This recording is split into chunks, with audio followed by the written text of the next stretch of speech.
आजमगढ़ जिले के सगड़ी तहसील क्षेत्र के बढ़िया गांव में सोमवार को गोरखपुर क्षेत्रीय अध्यक्ष गोरखपुर सजानंद राय को सैकड़ों युवाओं ने लाठघाट रौना पार मार्ग बैदौली मोड़ पर बढ़िया गांव तक गाजा बाजा के साथ बाइक रैली निकालकर स्वागत किया। इस दौरान उन्होंने कहा कि यहां की जनता से काफ़ी लगाव रहा है। भारतीय जनता पार्टी जनहित के मुद्दों पर काम कर रही है। पार्टी में महिलाओं का सम्मान व स्वाभिमान है। भाजपा के बढ़ते जनाधार को देखते हुए विरोधी दल बेसुध हो गए हैं। शिक्षा, स्वास्थ्य, चिकित्सा, सड़क विकास का कार्य जोरों पर है। उन्होंने कहा कि इस समय देवारा क्षेत्र में बाढ़ की विभीषिका झेल रहे किसान को उनकी क्षति का मूल्यांकन कराकर उचित मुआवजा दिलाया जाएगा।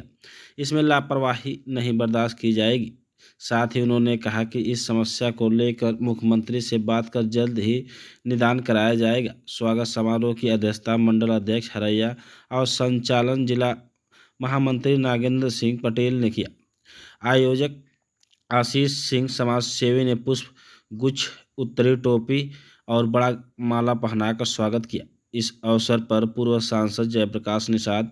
वैभव चतुर्वेदी, मनीष मिश्रा, दुर्ग विजय राय, मनीष राय, ब्रजेश सिंह, शिवकुमार मौर्य, आशीष गुप्ता,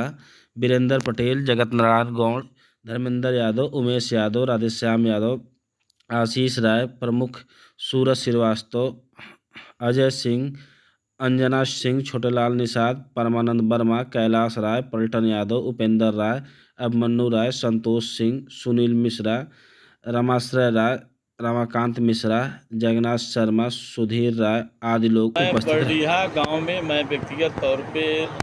विद्यार्थी जीवन से जब छात्र राजनीति करता रहा तब से इस गांव के एक एक व्यक्ति से मेरा संबंध रहा है और मुझे नहीं लगता है कि मैं निश्चित रूप से मेरा पैदाइश पूरब पट्टी में हुई है, लेकिन बढ़िया गांव में जब मैं आता हूं तो मुझे लगता है कि मैं इसी गांव में पैदा हुआ हूं, इसी गांव में बढ़ा हूं। निश्चित रूप से मैं इस गांव के एक एक व्यक्ति के प्रति आभारी हूं और जब इस गांव में आता हूं तो बूढ़े बुजुर्ग नौजवान और व्यक्तिगत तौर पे सबसे मेरे अपने संबंध हैं। इसलिए आज के अवसर पर और ये स्वाभाविक तौर पे कि व्यक्ति जब कहीं कोई कुछ होता है तो निश्चित रूप से अपने गांव, अपने लोगों के बीच में जाता है और हमारी मान्यता भी रही है कि व्यक्ति के यहाँ जब कोई उत्सव होता है तो अपने गाँव के बूढ़े बुजुर्गों के आशीर्वाद प्राप्त करने जाता है। मैं इतने लंबे समय बाद मार्च में मैं भारतीय जनता पार्टी का क्षेत्र का अध्यक्ष बना था,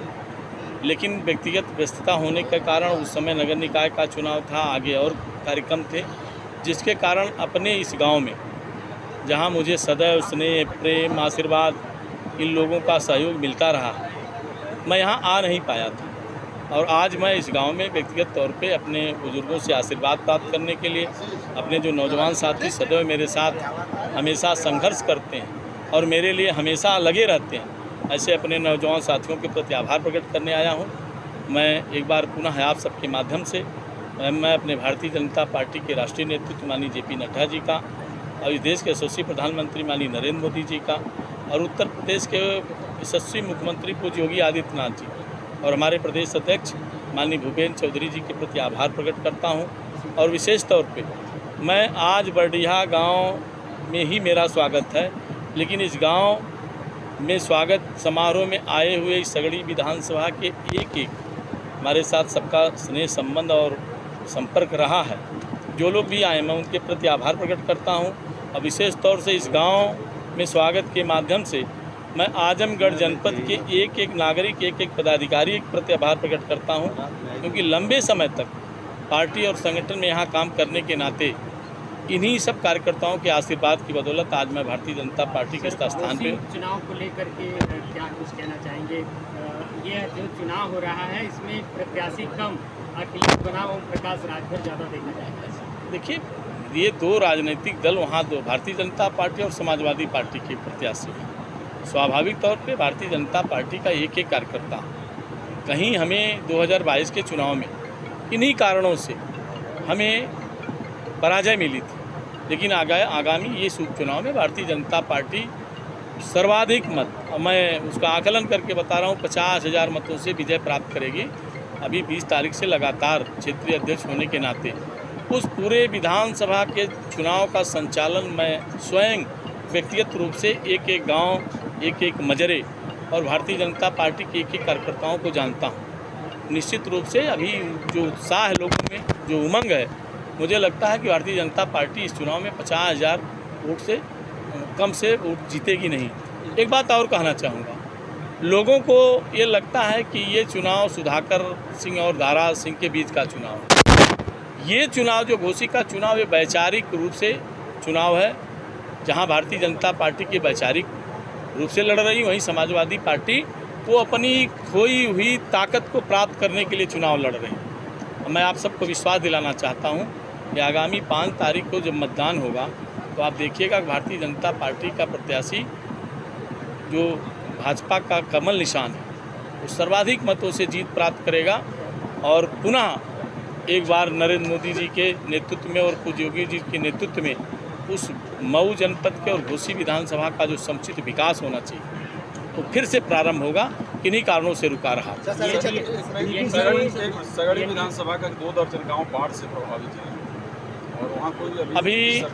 अभी 2 दिन पूर्व हमारे उत्तर प्रदेश के जल शक्ति मंत्री हमारी स्वयं उनसे वार्ता हुई और व्यक्तिगत तौर पे अभी 1 दिन पहले हमारे उत्तर प्रदेश सरकार के कैबिनेट मंत्री माननीय सूर्य प्रताप शाही जी आए थे, इसका अवलोकन करके गए। मुझको लगता है कि हमारी सरकार इस बाढ़ को देख करके बहुत गंभीरता से ली है और आप सब जानते हैं कि पूज्य इस प्रदेश के मुख्यमंत्री पूज्य योगी आदित्यनाथ जी कहीं भी उत्तर प्रदेश में कहीं भी बाढ़ हो,